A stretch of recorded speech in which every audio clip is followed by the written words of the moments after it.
Hello, everyone. Welcome to Spectrum of Spirits Behind the Scenes series, the Spiritual Echoes Journey Within. This is Paul Hudson, and this is the Cultural Insights episode, The Language of Listening. In this episode, I want to talk about the community, um, the African American roots of jazz, and just the power of listening and how rhythm is involved with that.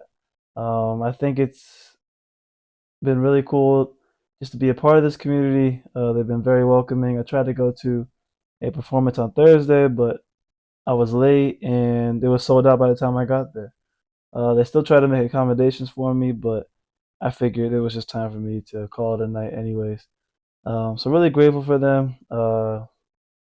As you can see in the location shots that passed by already, like it's in the you can't really see it too much, but it's in the middle of the Three Village section of the Stony Brook uh, town, and it's really cool just to see how vibrant the the Jazz Loft is at that time of night. Talking a little bit about the African American roots, you can see in the museum section, there's a lot of African American musicians who are highlighted. And even though there aren't many that are playing in the Jazz Loft, it is awesome to me that they recognize this history and think it's important to show to everyone.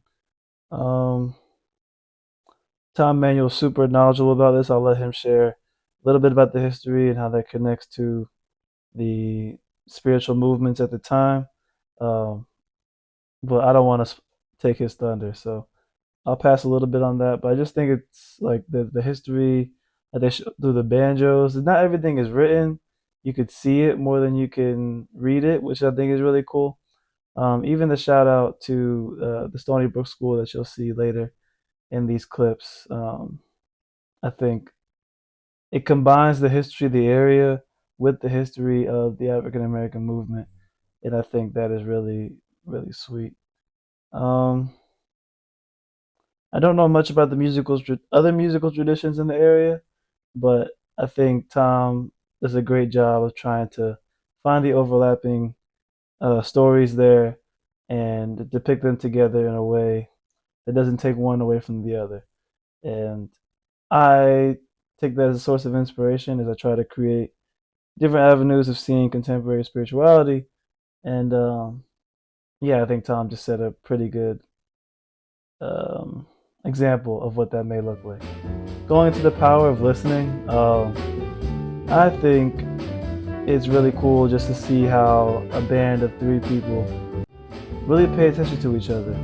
Um, there's not much silence in the room while they're playing, but I could imagine it's kind of like the way I envision basketball. Like the more reps you get with it, the slower the game gets, and I could imagine the slower the rhythms of the music get when they play together and when they have that chemistry. Um, so you can almost see them paying so much attention to each other. It allows the music to build and allows them to play off of each other, which is really cool. And then like being able to keep that rhythm. There are times when the drummer was being experimenting with different beats and different rhythms, and the bass and the piano were there to support. Same when the piano would do her solo, and she would try things. The bass and the drums were there to support. And I just think without support there is no rhythm, and I think that's pretty strong. That's pretty powerful, and it's a little bit of a message that I think can be seen in the work of jazz.